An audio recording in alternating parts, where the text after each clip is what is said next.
In today's video, I'm going to talk to you about 3 things that I wish I'd known before I bought my first RV.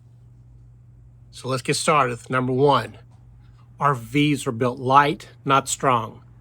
I made the assumption when I went in and looked at RVs, when I went to the Tampa Bay show twice, I went to shows in Kansas City 3 times, and I went to all the dealers around here and looked at all the RVs. I assumed they were built rock solid. I had no idea that they were built light and cheaply. Some of the problems I had because of the cheapness of the quality of the construction of my RV was the drawers. My drawer bottoms popped out, and it's an inconvenience. It's not a showstopper, but I had to take them out, take them into my garage, glue all the edges around to hold them in place, let them sit overnight, and put them back in. So my drawers were a problem. The other thing I've had a continual problem is with the another thing I've had a problem with is the trim popping off all over the RV, around the doors, around the windows, around the edges on the trim, between the ceiling and the walls.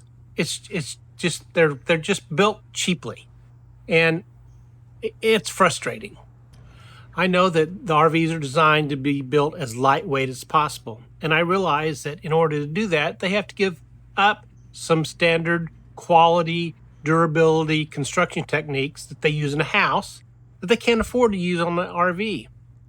And I didn't realize that it was not going to be I did not realize the quality of the construction was not going to be a long-term, did not have durability. That's the best way to describe it. So not every time, but the sliding doors pop off. We've always had problems with that. We've had problems with the tracks. We've had problems with the trim. We've had problems with the sink. It moved and came loose. Now I understand we're going down the road and it's real bumpy, and they don't put the best suspension on these rigs either. And I understand why. Again, it's a lightweight, it's a cost-saving feature. So let's just follow up on point number 1. Let's just follow up. RVs are made to be built lightweight for traveling purposes. They're not made to be built strong and have the durability of a house. They will not last a lifetime. They will need constant maintenance. Just something you got to prepare for. Number 2, the other thing that I didn't realize is the hidden costs. I did a video on this, but I didn't realize that when I bought my RV, that when I drove it off the showroom floor, that I still had some extra expenses. I had to get registration and taxes. I had to pay sales tax. I had to get insurance. Now, I know in the back of my mind, I knew that was probably the way it was, but I just hadn't planned for it. I thought it was more like a car. You go into a car dealership, you buy it, they factor in the taxes, or the sales tax when you buy it, and then you call up your insurance company and they say, okay, you make your monthly payment or yearly payment, however it works out. I just wasn't ready for that type of surprise. Maintenance. The maintenance costs can really add up, especially if you can't do it yourself. If you got to pay somebody to winterize it and de-winterize it, if you got to pay somebody to clean up the roof and do the maintenance on the roof every year, it adds up. When you're paying $200 or $300 an hour for maintenance, well, just do the math. So you need to be prepared to do the maintenance yourself. Now, getting the parts, the caulking, the sealant, and whatnot, it's really pretty simple with Amazon. So the getting the parts to do the maintenance is a no-brainer. So that's not the problem. It's just the time and the effort. And if you got to pay somebody, well, then it's the money. Another hidden cost is storage fees. Are you going to store it at your house, which is free, or you got to pay someplace to store it? Most people don't have the opportunity to store it at their house. They don't have the space, so they got to pay anywhere from $80 a month to $200 or $300 a month. Anyway, just be prepared.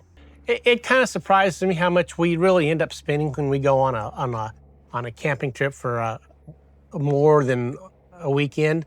You got fuel costs, which is kind of understandable, but then you might have to buy another You might have to get your propane tanks refilled. You have campsite fees, and that monthly payment that you thought was going to be $350 a month, it just ends up being more than that. So in my first, plus you have all the accessories that you need to buy that you didn't think about. You know, you got to buy a water hose, one that you can put drinkable water through. You got to buy sewer hoses, and there's just a whole laundry list of items that you need that they don't tell you need until after you've bought it. A travel trailer for the first time. First of all, I need to give you a little bit of backstory. When we went and picked out our trailer, or we went and looked at trailers, we looked at trailers first. We found out the trailer we wanted. Then we went and bought the truck. We bought a half-ton Ford truck to pull an 8,000-pound trailer. It all works good in the minds and eyes of the salespeople and the customer, me. But what I didn't realize is when I got my trailer fully loaded and I got my truck fully loaded, I was over capacity. So that was shame on who? I don't know. Shame on me for not understanding everything. But that beside the point, it's a little bit more difficult driving a 30-foot trailer behind a pickup than I thought it was going to be. I had a boat because I live on a lake, but the boat, I only had to pull it a mile in to put it in every year and a mile in to take it out every year, so it was no big deal. But driving that trailer, that 8,000-pound trailer, especially when it's windy for the first time, that's a white knuckle drive. It was very, I don't want to say scary, very concerning. Not scary, because I wasn't concerned about it, because I saw semis going down. I saw other people driving their RVs down. They didn't have any problems. So I said, well, I must not have any problem. I got a weight distribution hitch. I'm within capacities. Everything should be good. So anyway, long story short, I didn't realize it was going to be so difficult. And even driving in town, I got to drive through town because I park it at my house, which is actually in the country, but I got to drive through my town to get to the highway. And it's challenging. And until you do it a few times, it's really nerve-wracking. And the other thing, I do have weight distribution and anti-sway hitch. It helps. I don't know how it'd be without it because I've never driven a trailer without one before. So, and then the backing up. One thing that I was a little bit disappointed in is that I assumed the backup camera that I had was going to make backing in easy peasy. No, not really. It's just one more thing to deal with, and it's one more thing that I almost think that it's a what do I want to say? It's a distraction, because now you're looking at the mirrors. I'm talking to my wife. I'm trying to, every once in a while I get out and I go out and I look around. Well, now I got to look in the mirrors, look at the backup camera, talk to my wife on the phone to make sure we're going in the right place. It's just one more thing. Well, now that I've got used to it, now I don't even think about it. I look where I want to go and I back up and I go in without any problem. But I'm going to tell you what, the first 4 or 5 times that I had to go into, especially a tight space, it's challenging. And I didn't think it was going to be as challenging as it was. But you know what? It's all good. So kind of wrap up that part, I didn't realize that I had to learn a new driving skill because, I'm 67 years old. I've been driving for 50 years.